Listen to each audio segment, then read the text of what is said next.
title of this morning's talk is Unholy Communion, the Spiritual Nature of Abduction Reports. Before we start into this, I must give you a warning. Whenever I share this talk, I share this warning. It's important.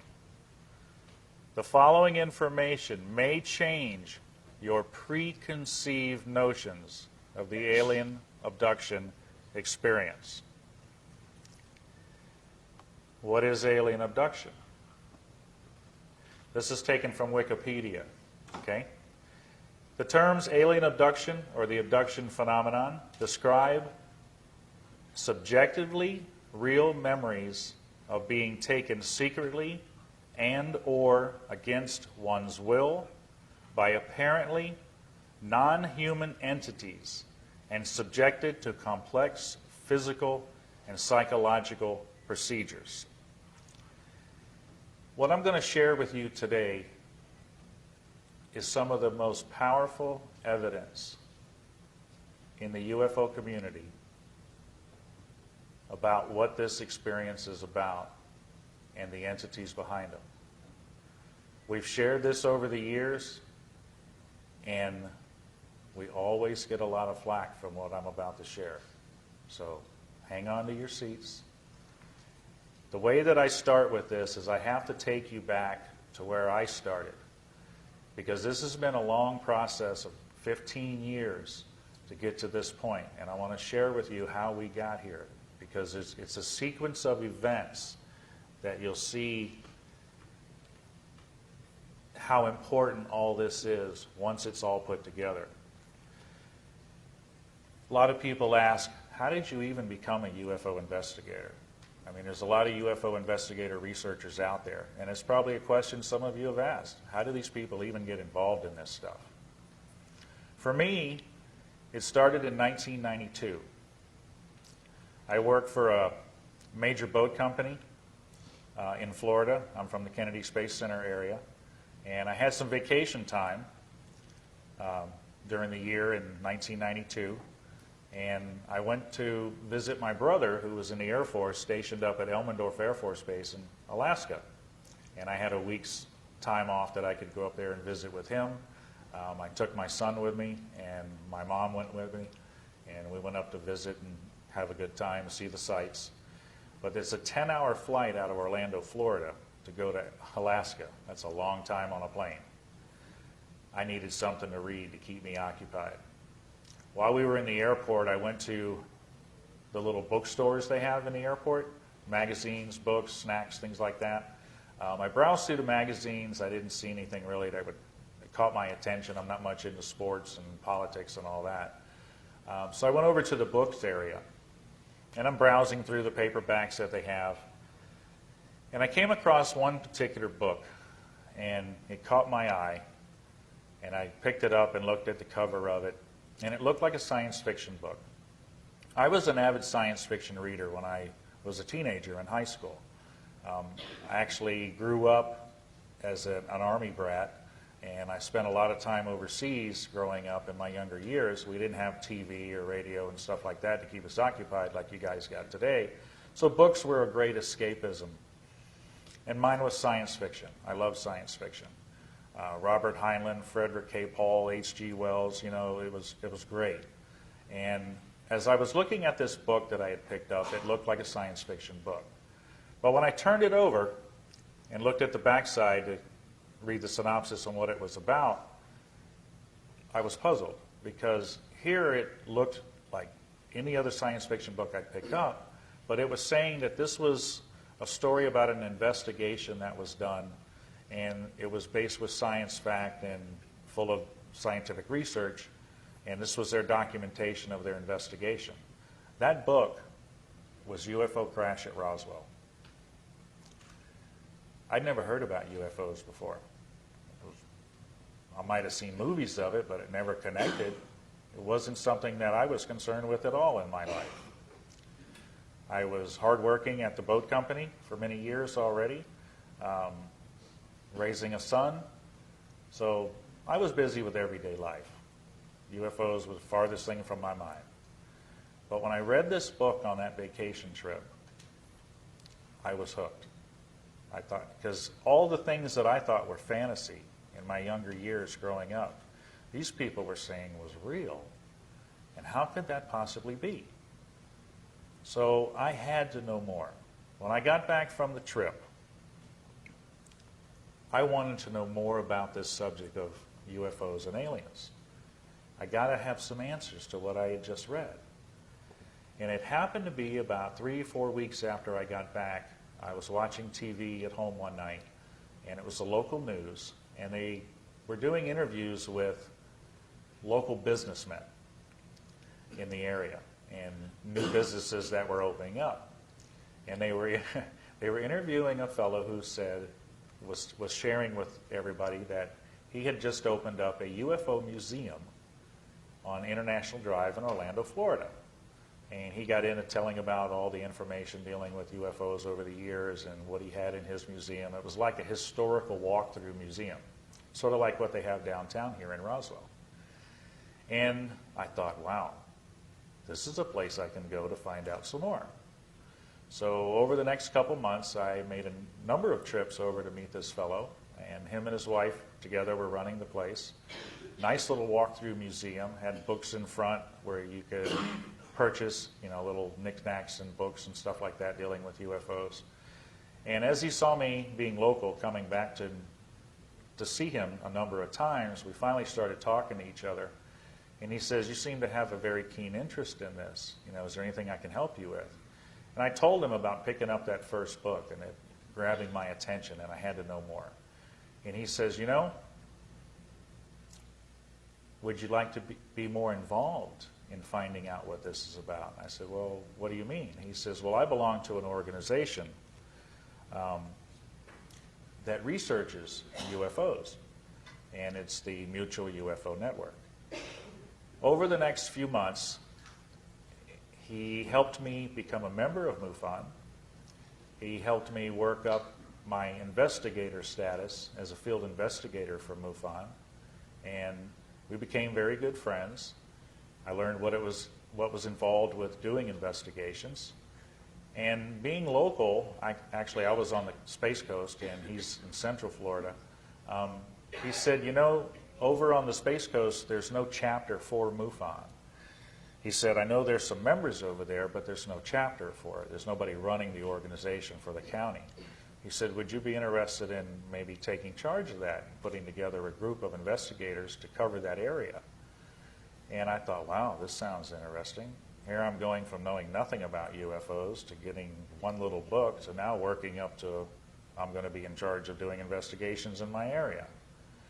And we took time, we talked to the state director of Florida who lives up in Gulf Breeze and the assistant state director, and they told me what was involved with being a state section director for my county. And I had an interview with them.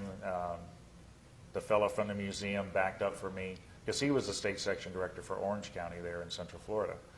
And they put me through all the paces on what was involved, and I became state section director for the Kennedy Space Center area, Brevard County, Florida, in 1992. What better place to be a UFO investigator? One of the most top secret clearance areas in the country. They got an airspace that's totally controlled, so they say. But amazingly, over the years, we investigated UFOs over their airspace. So that gets quite interesting. So I had a good area to be involved in. We put together monthly meetings, which was required by this, as a state section director for the public to attend in our county. We used the public library. It was open to the public. We wanted to be able to share with the public what MUFON was doing and some of the cases we were working on, and just get them up to date on UFO information. I also had to put together a team of investigators, and it wasn't long before I had 5 good field investigators working under me. And we put the word out there through the sheriff's department, the police department, the fire department, and the news that if anybody reported a UFO sighting, that we would be glad to take the report and follow up on it, because they don't really care to do that. They don't know how to handle it. So we were there for them. This is what MUFON does. MUFON's the largest grassroots scientific-based organization in the world today.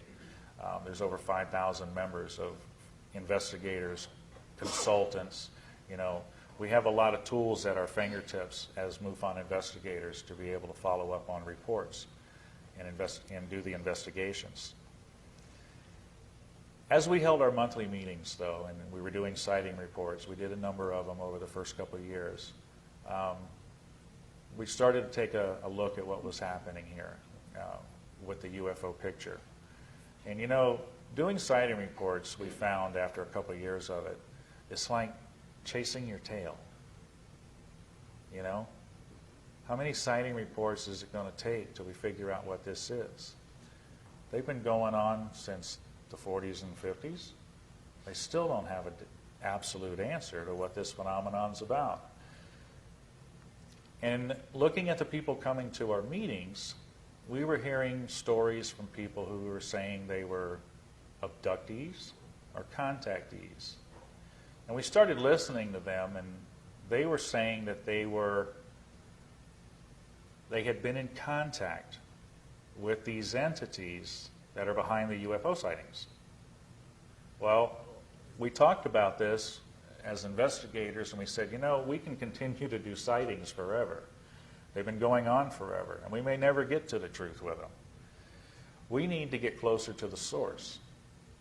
Well, the contactees and abductees saying they had been in contact with the entities, that's close to the source. So we decided to move our research closer to that source and get into abduction research and try to find out, being closer to the source, what this phenomenon was about. The only problem with that at the time is that MUFON wasn't set up to work with the abduction experiencers. Okay, they're doing scientific-based investigations on UFO sightings.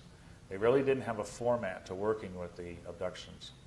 And we had to kind of separate ourselves to be able to do that. We couldn't do it under the name of MUFON because we had no real guidelines except for what we've been taught as being investigators to do interviews and research and how to document stuff. So we decided to set up a separate entity organization called CE4 Research. And CE4, Close Encounter of the Fourth Kind. That's what that stands for. You got first kind, second kind, third kind. Of course, you've all seen the movie The Third Kind. Fourth kind is abductions. So that's what we titled our group. Even from the beginning, the information was always available to MUFON. We never kept it separate. We always offered it if they wanted to see it. But like I said, they weren't really set up at the time to be involved with that. So we started interviewing the abductees and the contactees that we had come into the meetings over the next couple of years, started documenting all the information. And as we were doing this, we were also learning as much as we could from other researchers who were in this field, the big names, you know, that Bud Hopkins, Willie Strieber, John Mack, you know, they had done extensive research already.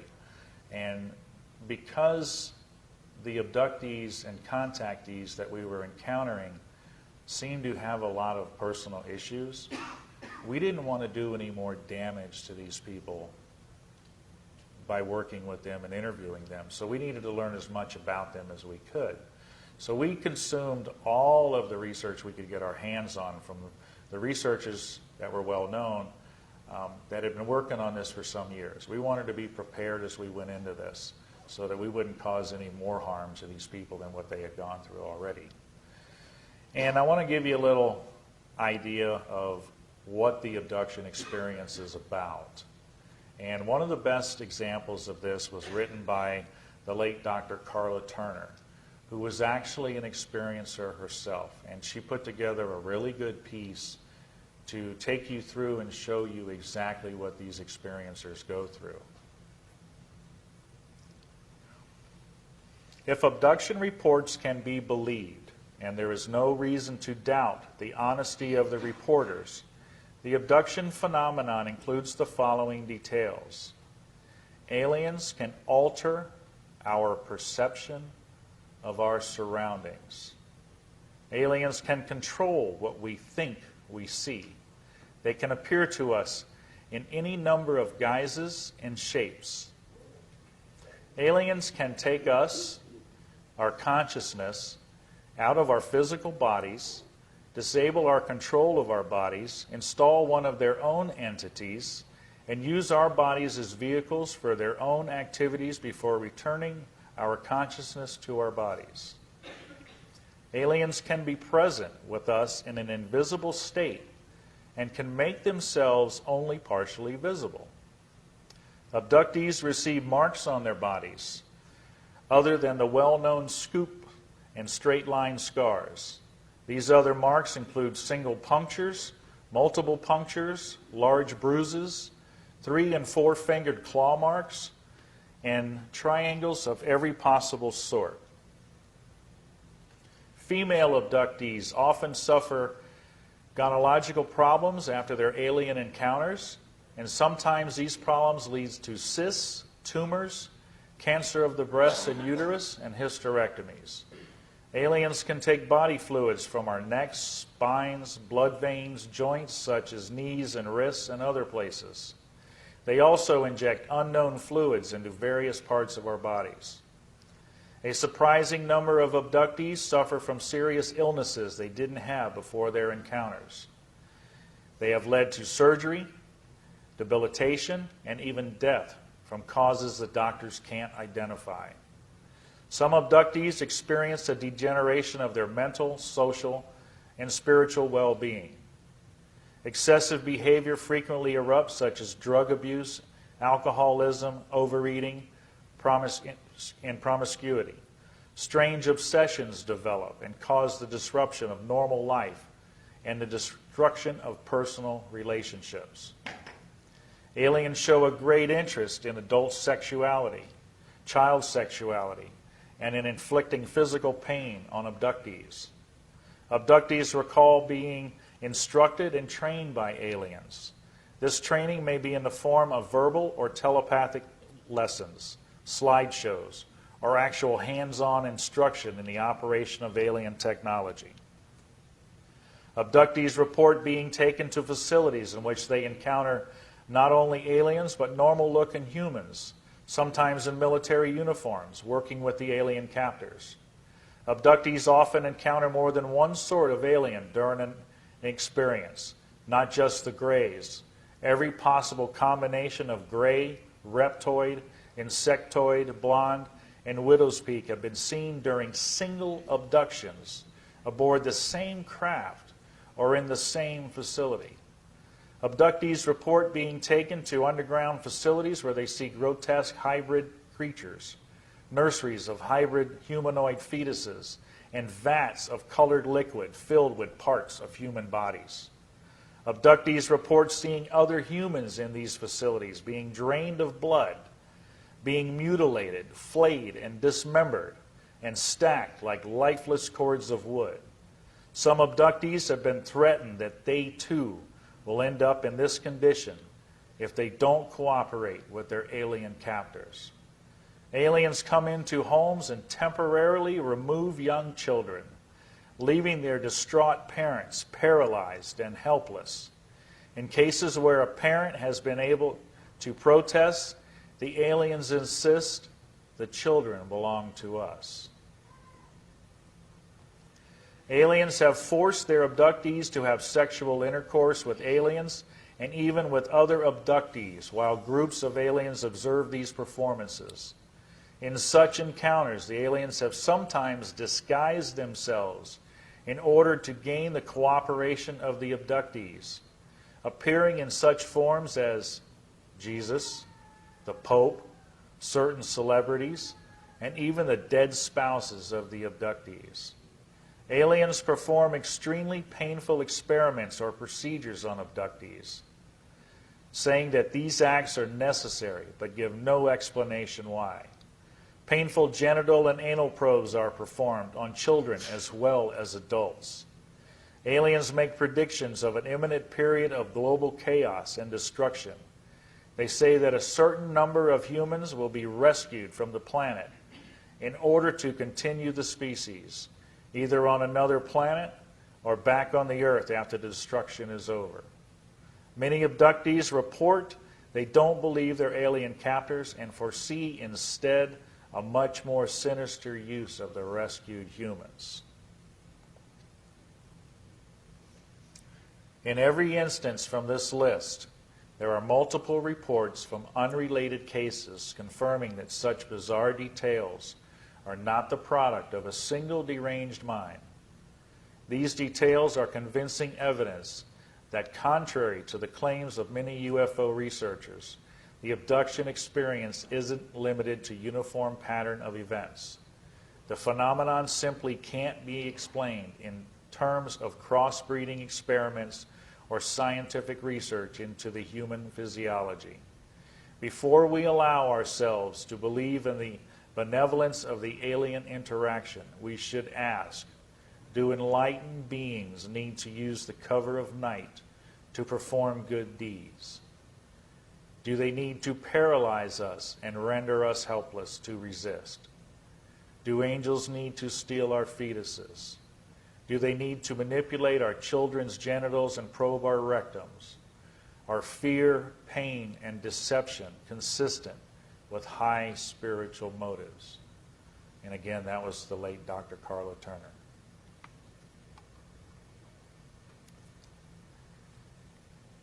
Another thing that these people get in their messages through the communication from these entities through the experience, there's a number of these that I touched on. There'll be other speakers coming up talking more about the alien message, but this is a few of them.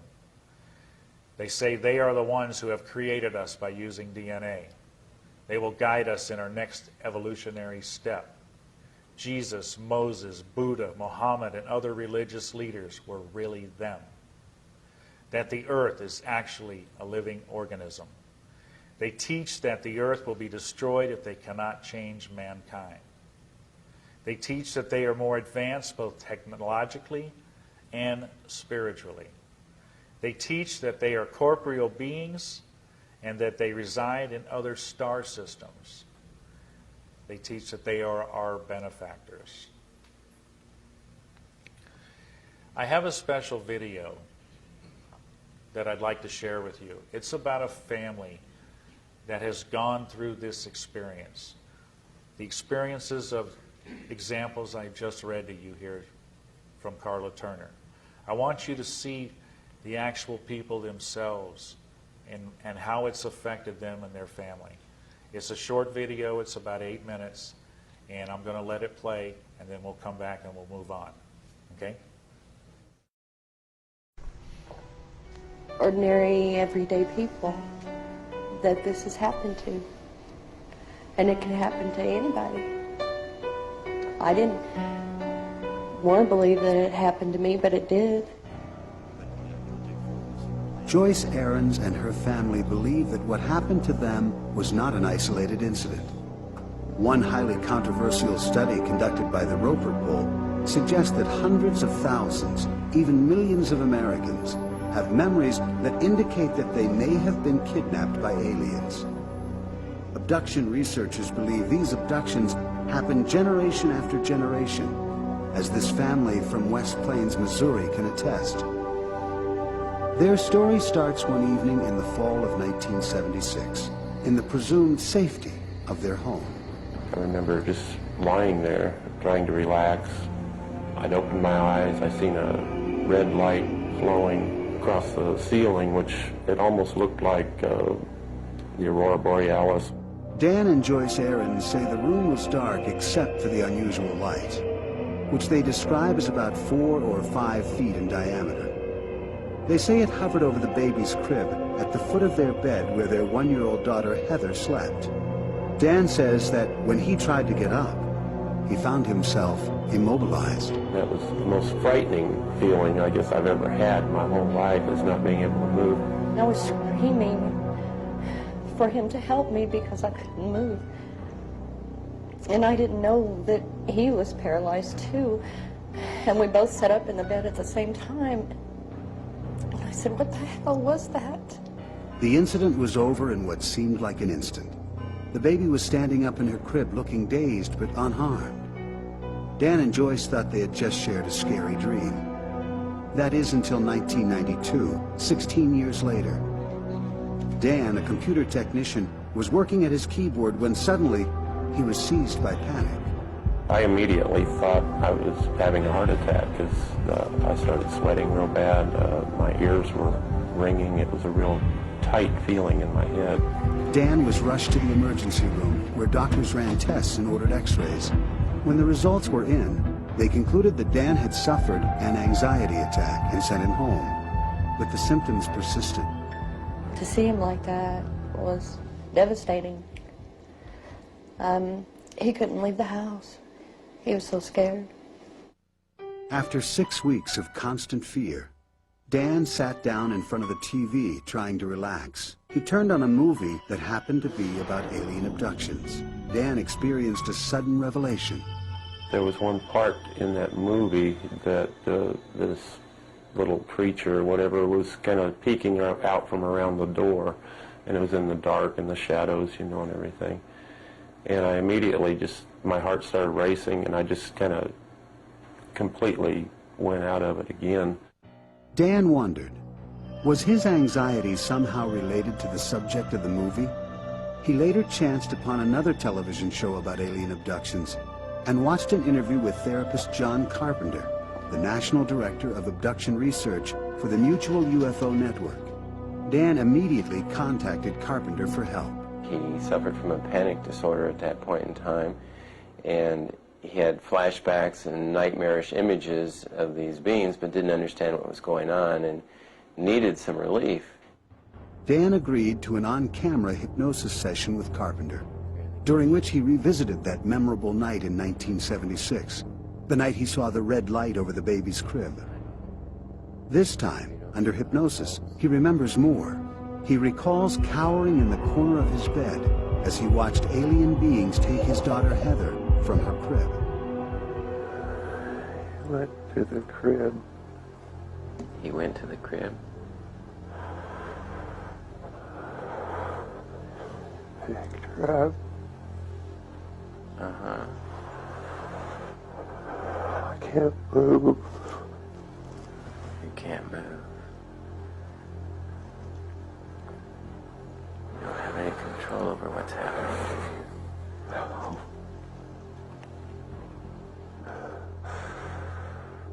What do you see happening now? They took her. He took her. Under separate hypnosis, Dan's wife Joyce recalled the same sequence of events. They both say little beings marched them outside, and together the family was floated onto a spaceship. I never wanted it to happen to my children. I didn't realize until later that it had. But when they took her, I couldn't do anything. Heather, now 22 and married, remembers a series of abductions beginning in childhood, when she was forced to play telepathic games with the aliens. How do you play the game? If I pick up that one, he'll let me go.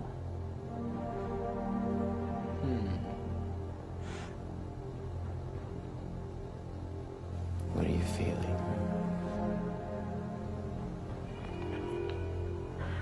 I want to go home. Mm-hmm. What does he tell you about that? If I pick it up, he'll let me go. The Aarons family believes alien kidnappers have not only intruded in the lives of their children, but are now visiting one of their grandchildren. He calls them his little buddies that come in his room and play. He said he wanted to watch the ship leave. I'm not going to tell him that it's not real, because it is real.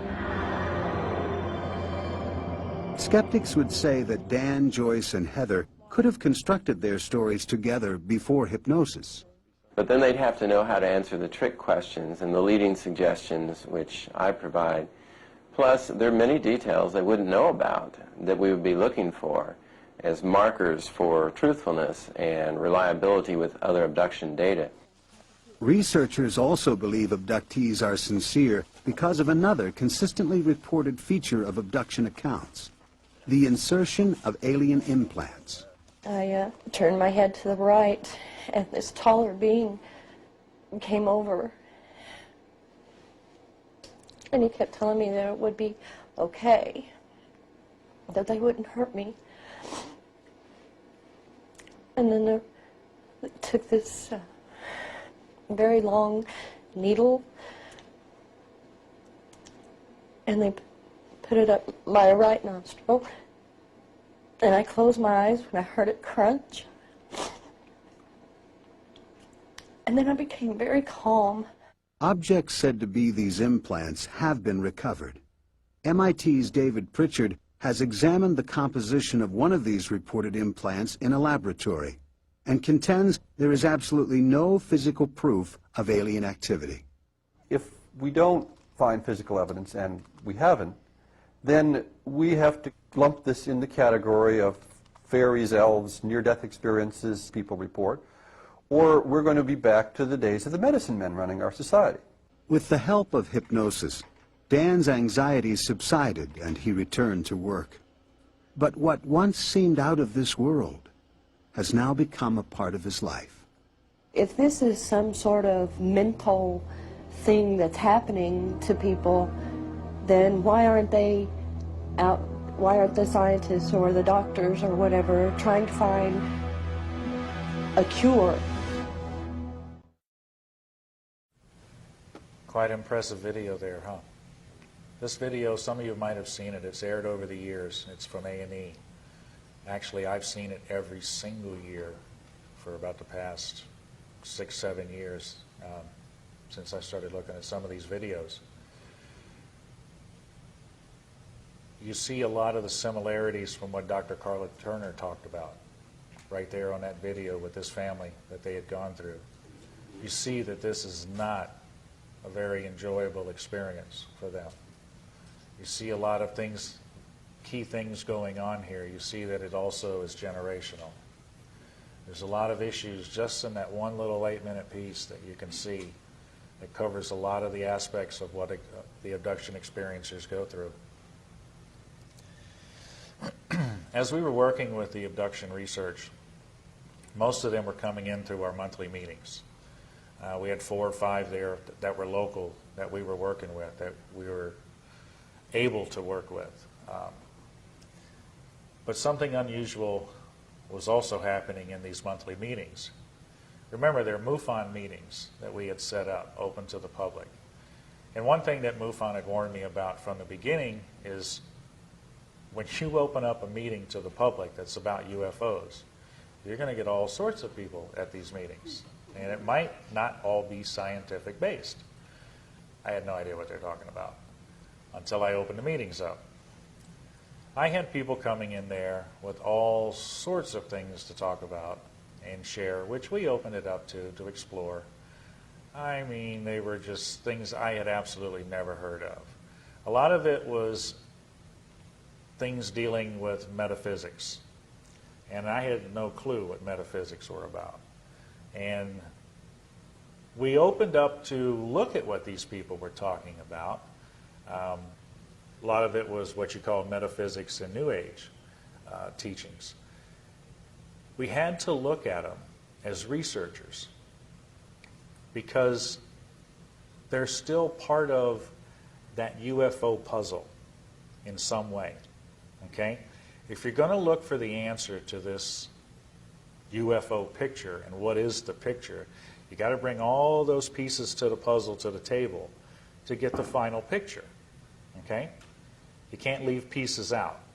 Now, MUFON might not have been prepared to deal with those pieces, but it doesn't mean they should be excluded. Okay, so as an objective researcher and an open-minded researcher at the time, I said, let's look at all of it.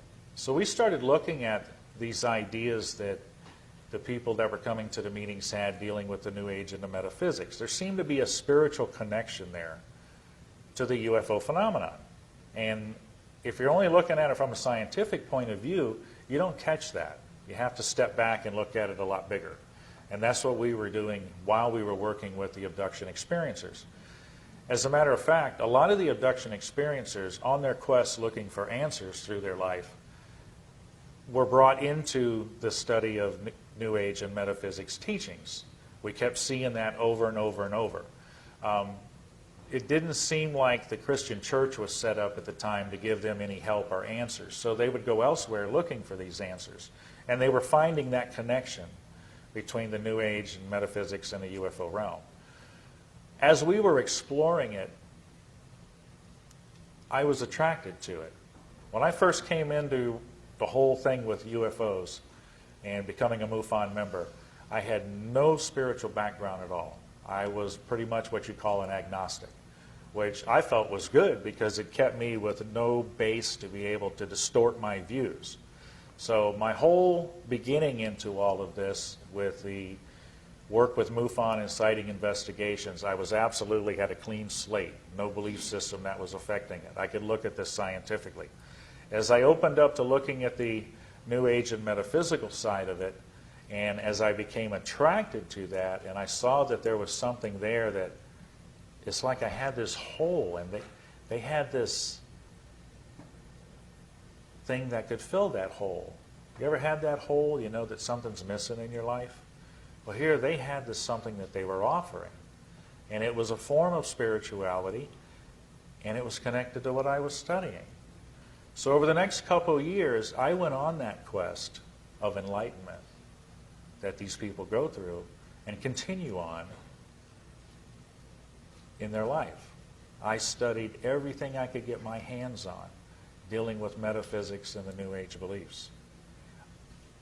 To the point to where I was a practitioner, where I was sharing with people and trying to bring them in. And it was interesting because there were a lot of poor Christians out there that I was converting to the New Age. Why was I able to do that? Because they really didn't know what they believed. And it didn't take too much to get them questioning what they thought they believed in.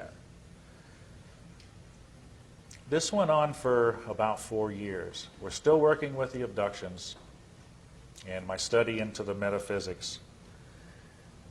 And in 1996, I had a female investigator working with me because, as you see, a lot of the abductions are with females. And it's hard to talk one-on-one with the females because, with a man, because some of it gets very personal. So I was very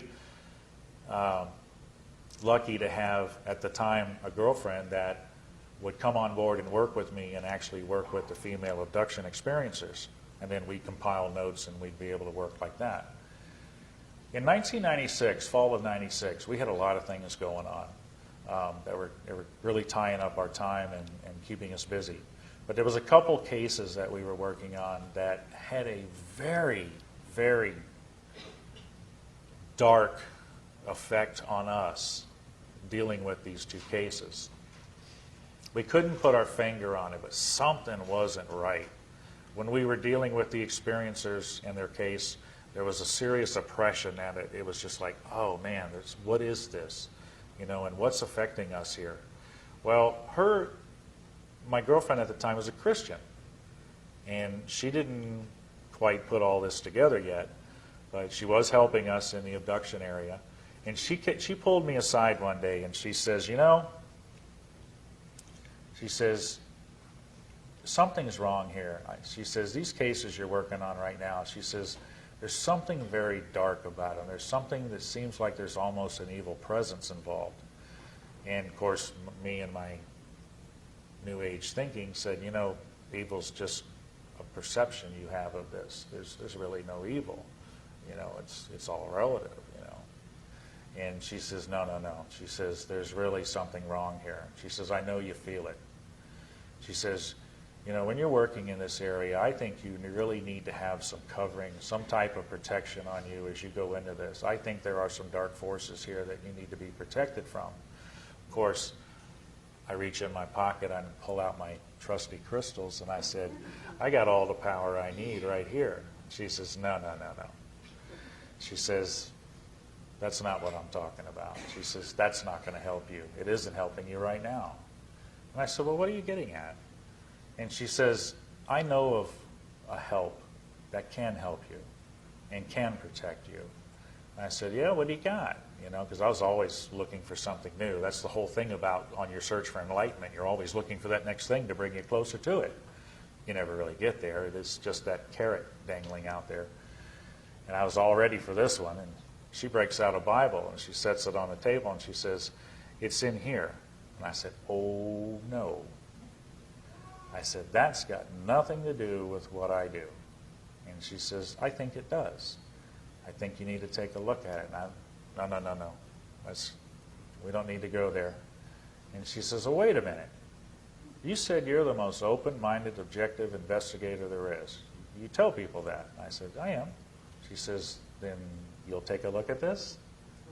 I said, guess what? I just been had. So we sat down and I said, show me what you got. You don't want to piss off the girlfriend. And I gave her time. And something miraculously happened. For the first time, I grew up in the church, left it as a teenager, got disgruntled because of the world, and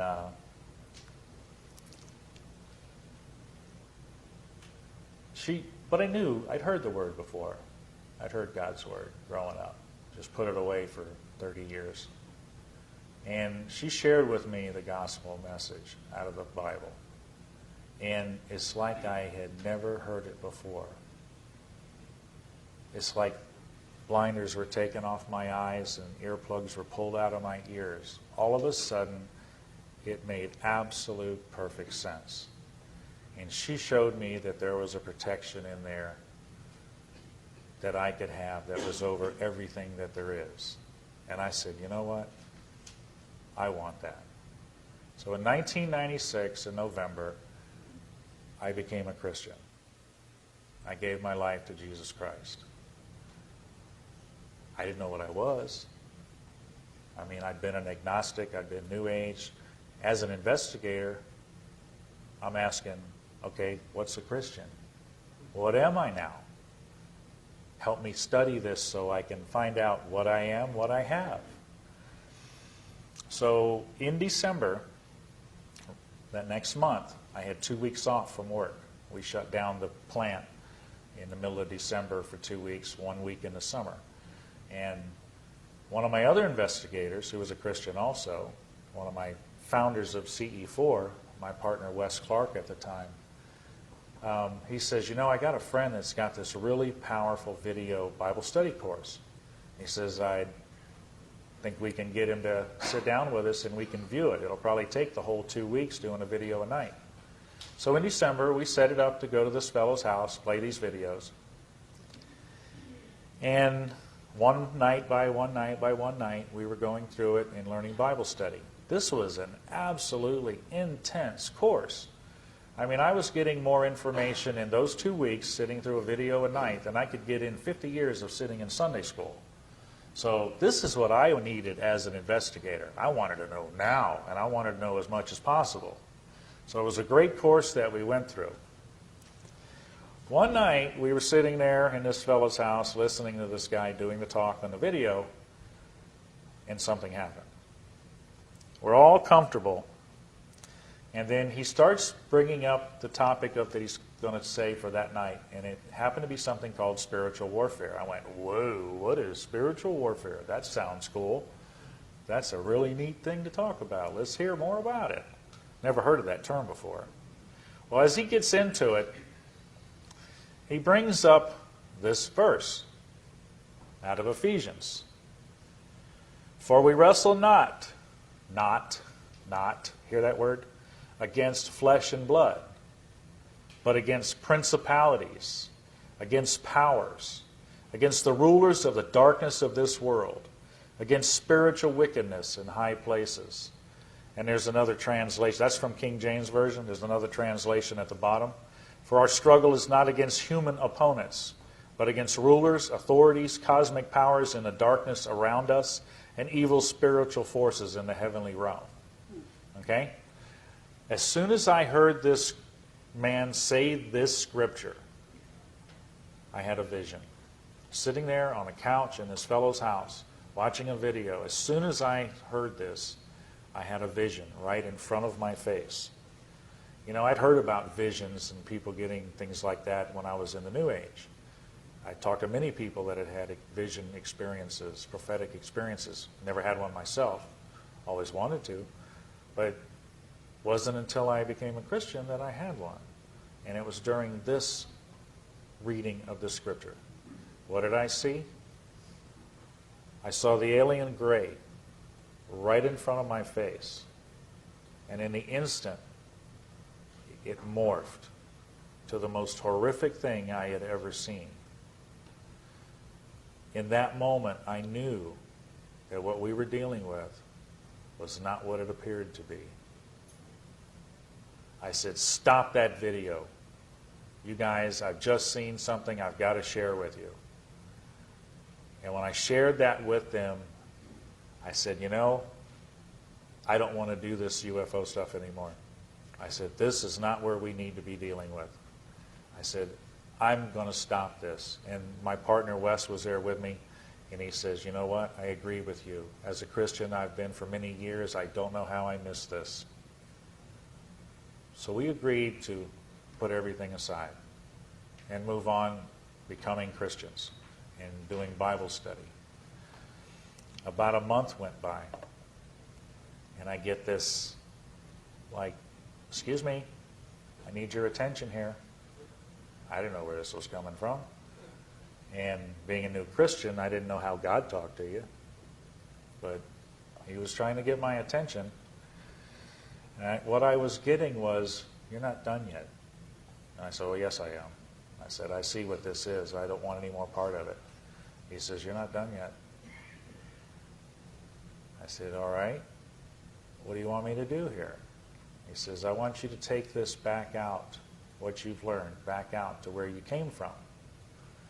And I said, if this is God, I can't do that. I said,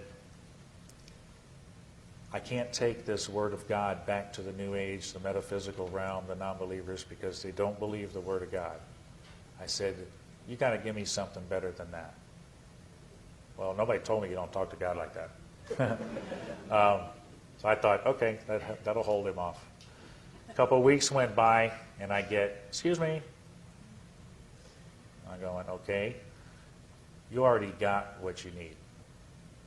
And I thought, I already have what I need? So I told my partner, Wes, what I was getting here. And he says, well, let's go back and look at what we have.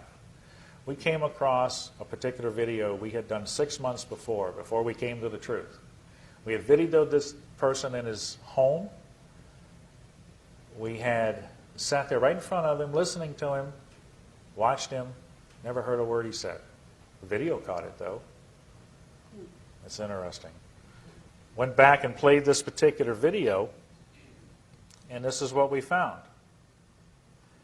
What follows is the case of Bill D's experience that took place in Christmas, Florida in 1976.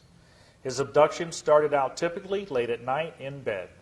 Earlier in the evening, he saw some anomalous lights through the living room window over a forest north of his house. He assumed it was a police helicopter searching for drug runners or something. Whatever it was, it agitated his dogs for several hours thereafter. He eventually went to bed. He was lying in bed, kept wide awake by the barking dogs when paralysis set in.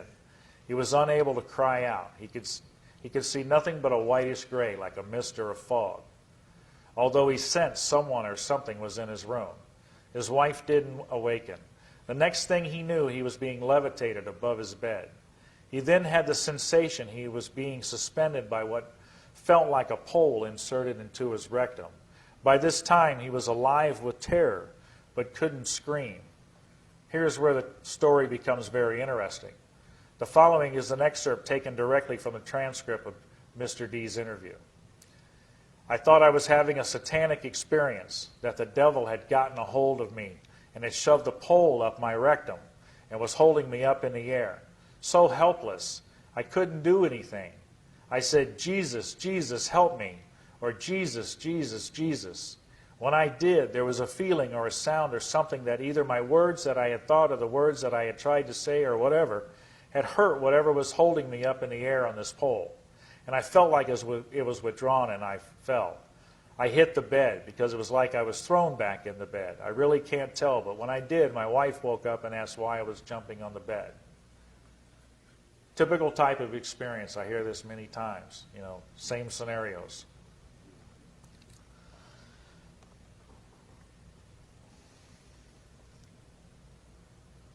In all the research we had done, we had never heard of a case of anybody stopping an experience. All the researchers, the top researchers, were saying that this could not be done. You couldn't stop an abduction experience. They had no record of it. So here I am with a case where a guy says he called out in the name of Jesus and stopped an experience. Was this one case unusual? But I knew I had something powerful. When God showed me to go back and look at this video, I knew this was something unique.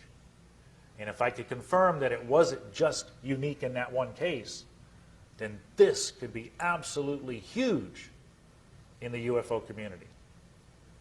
I contacted these top researchers in the country. I said, guys, I've got a case here. I don't know what to make of it. I shared them the case.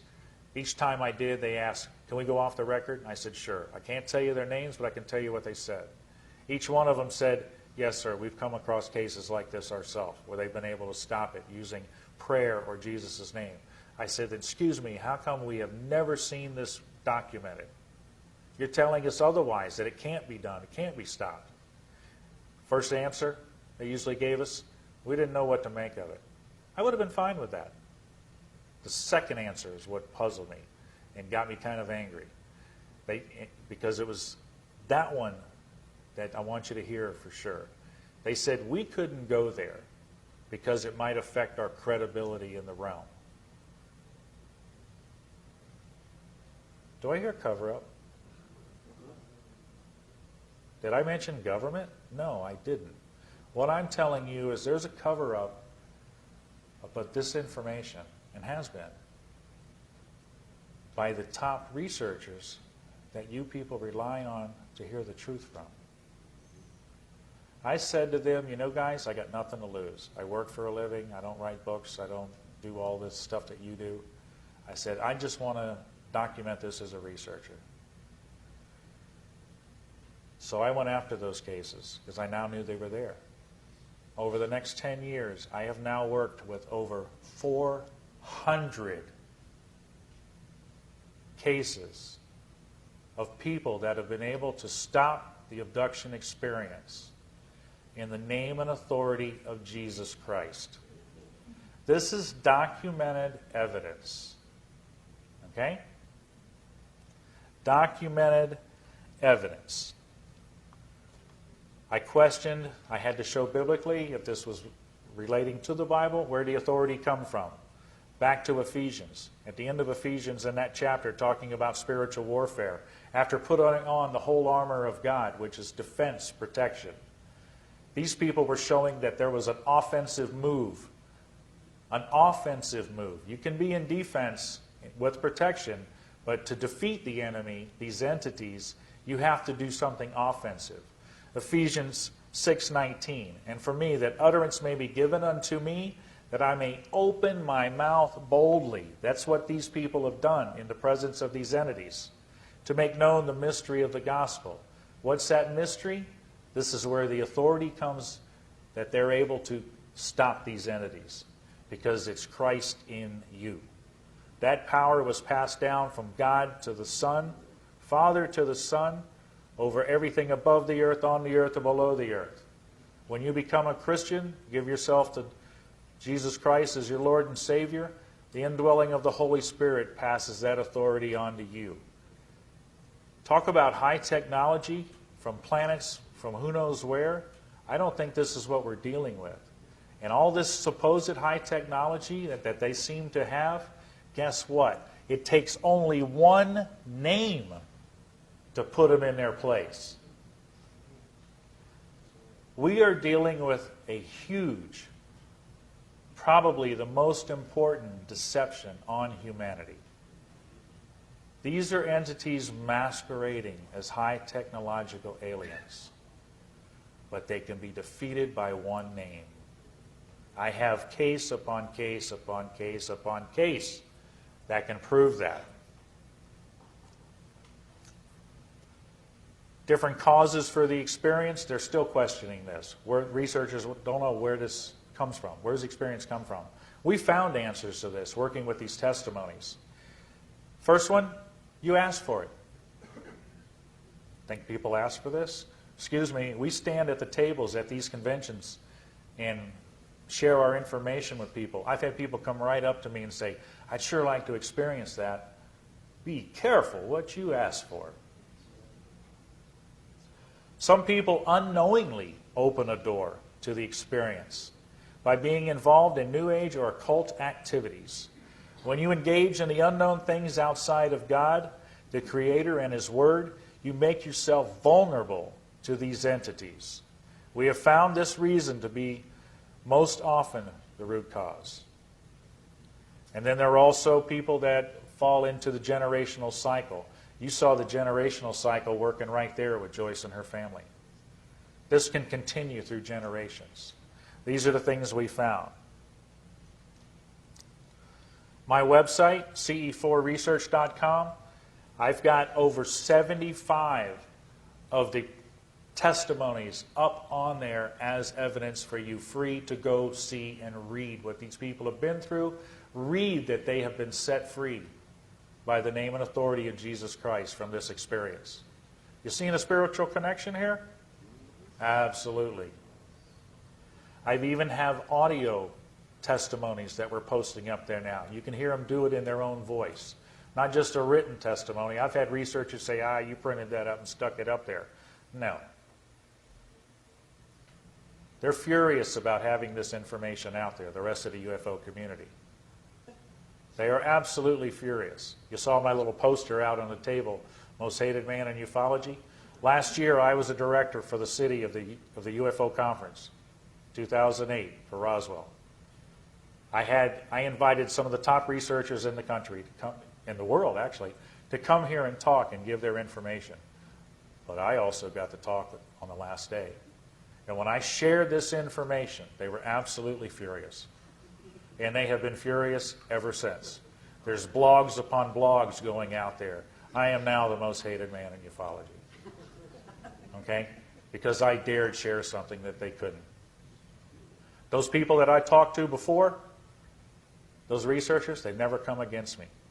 The ones that I didn't talk to, oh boy. You should hear the things they say. Moving on.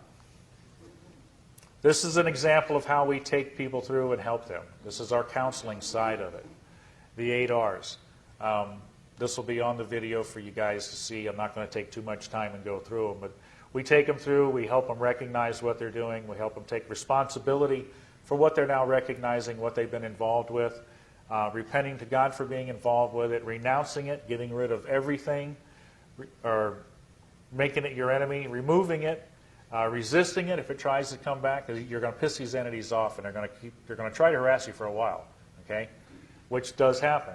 Rejoice, give God thanks for setting you free, and the completion of helping someone become free of all of this is restore. Help someone else get free. And that's where the testimonies come in. Post these testimonies, you're helping somebody else. I'm getting emails after emails after emails of new ones coming in all the time. How many cases does it take for the world to see that what I'm sharing with you today is real? How many cases? They're going to continue to come in. I'm going to continue to share this. We've been looking for an ET message for years and years and years. Guess what? The world seems to have missed the one most important ET message we've had for 2,000 years. This enemy that we're dealing with today, masquerading as angels, does not want you to have this message. They're doing everything they can to deceive us from having this message. For God so loved the world, He gave His only begotten Son, that whosoever believeth in Him should not perish, but have everlasting life. This is the extraterrestrial message that's been missed. This is the one they don't want you to see. They're replacing it with their own. And it's a lie. You got questions? Go straight to the source. Don't talk to these entities. This scripture right here says you got questions that you don't know the answers to. You got a direct connection to the creator of the universe. Call unto me, God himself. I will answer thee and show thee great and mighty things which thou knowest not. But yet there's people who are channelers that are dealing with entities that have no name, or they can't even verify who they are. They open themselves up to, you don't open a door to people you don't know who they are. You question them first. It's not happening in that realm, the New Age metaphysical realm. You have a direct connection to God himself. Okay? You know what? I can sit up here and talk to you guys and say, trust me. What I'm telling you is the truth. Do any of you really know me? Nope. So, what I'm going to say, do not trust me. Do not take my word for this, because you can trust no man. Do not trust me. I want you to trust the evidence.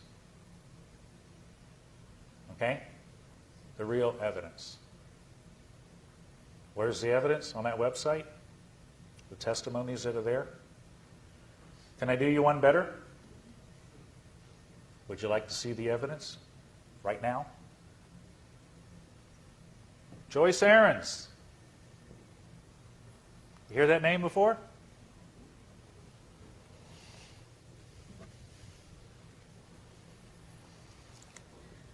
I had an opportunity to meet this lady a few years back. She had left her family. This is Joyce from the video. She left her family. She could no longer be part of all of that. But she was still searching for answers. She ended up in Florida, in my neighborhood. Imagine that. She interrupts my favorite TV show, happened to be the last episode of X-Files. I was pissed. Calls me on the phone. I'm going, I got to take this. So luckily I had the recorder on. Watch it later. And she wants to tell me all. She saw my name in the paper that day because they had an article that they did because I was MUFON and it was about the last show of X-Files. So she saw my name, called me on the phone, says, I want to talk to you. I'm an abduction experiencer, blah, blah, blah. She was all excited about being an experiencer. Well, after about 45 minutes of talking to her, I was catching in her voice, you know, she ain't real happy. So I set up to meet with her. I said, I'd like to talk some more with you. So we set up an appointment to meet at this little restaurant, and we met, and I started sharing with her what I had. And you know what? She freaked. I got to go. And away she went, out the door. I thought, well, that's that. I won't see Joyce again. But you know what? I did see Joyce again. You want to talk? I'll try. You have to forgive me. I'm a little nervous in front of crowds, okay? I got it. Okay. Thank you. He's right. I didn't trust him because I was devout atheist. So I didn't believe in God. Didn't want to have any part of that. I did tell Joe that I would read the testimonies that he gave me. I do try and keep my word. Whenever I give my word, I do try and keep it. So I took the testimonies and I left, and on my way home, I stopped at a red light. And I got my first vision. And in my vision that I received was a beautiful picture of the world looking from outside it. And then around it were a couple of hands with very long claws, nails, and a face that started to peer from behind it was absolutely hideous. And I knew right then that what he told me was true. I still didn't want to believe that, but I knew. And I knew the powers that I had been dealing with. and I knew I was in deep trouble. You want me to go from here? I think I'm okay. About a week later, Joyce calls me and says, I want what you have.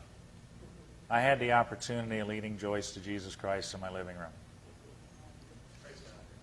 I got her located with my church and my fellowship. We brought her up in the Word. She's become a very powerful warrior. Years and years this video has been running. Every year it runs, sometimes a couple years. But you know what? They don't show the end of the story. You're looking at the end of the story. This lady has been healed. No more experiences. She's back with her family, working with them.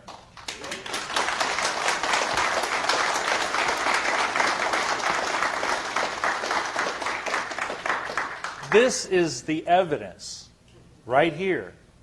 Last year when I did this conference down here at the Pearson, I brought the living evidence up on that stage. Not one researcher would talk to these people because they knew if they did, they'd have to deal with it. Instead, they come after and attack us as being Christians. I haven't said anything about preaching Christianity.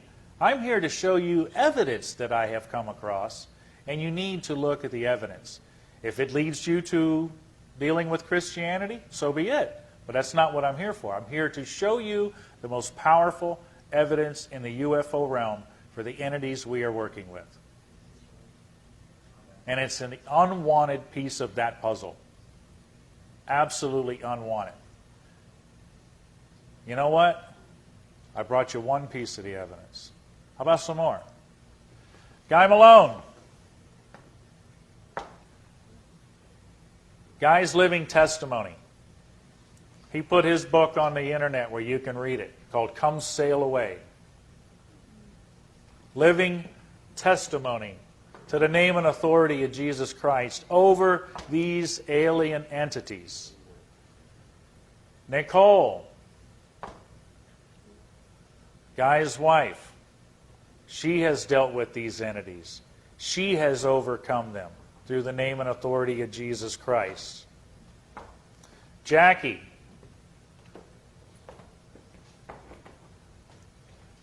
has dealt with these entities. She can also testify to the name and authority above them. How much more evidence do you need? I got some more. Janet, you out there? Come on up. Janet's from West Virginia. Guy and Nicole are from Roswell. Joyce is from Missouri. Jackie's from here in Roswell. Thank you. Can testify to the name and authority of Jesus Christ over these entities affecting her life. Kevin, you out there? Come on up. Kevin's from Utah. He can testify to the name and authority of Jesus Christ over these entities. Ken, you out there? Come on up. Ken's from Vancouver, Washington. Ken can testify to the name and authority of Jesus Christ. This isn't fuzzy pictures. This isn't fuzzy videos. This is real evidence that you can question, you can touch. And I challenge you to do that, because every time I've done this talk and brought the living testimonies up here, nobody questions them. They're afraid to, because if you do, it's going to change your life. That's why I put that warning up there in the beginning. Okay? This is the evidence. It's here. How much does it take for you to understand what this is? CE4 website, for those of you that want to go and see more. It's called The Unwanted Piece of the Puzzle, and it'll take you through steps to see all of that. I also post the warning when you come to my site. Our counseling group, Paranormal and Alien Abduction Problem Solvers International. We were called AACCOA before. We changed the name because We used to be Alien Abduction Counseling Centers of America, but now we're bringing counselors on from around the world, so we had to change the name a little bit to expand. But we're looking for counselors to help. Over 5 million people have estimated to gone through this experience in this country alone. I can't help them all. I need help. We need counselors to help these people. Okay? This is a mission field with millions that need to be helped. We need you in the church to come on and recognize these people are hurting and give them a place of comfort and covering so that they can be helped through this experience.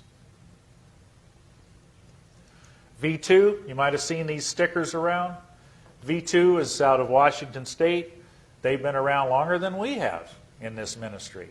That sticker, they gave us the opportunity to use that sticker for alien resistance, and we've used it for years.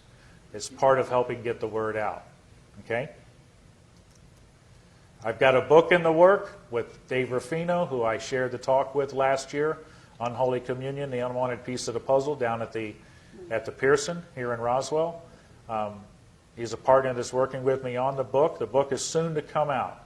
This picture here, it's taken as off the no alien symbol, but it also tells you these are the entities from the same garden, the same lie from the beginning. They're still telling that same old lie. They're just in a different guise.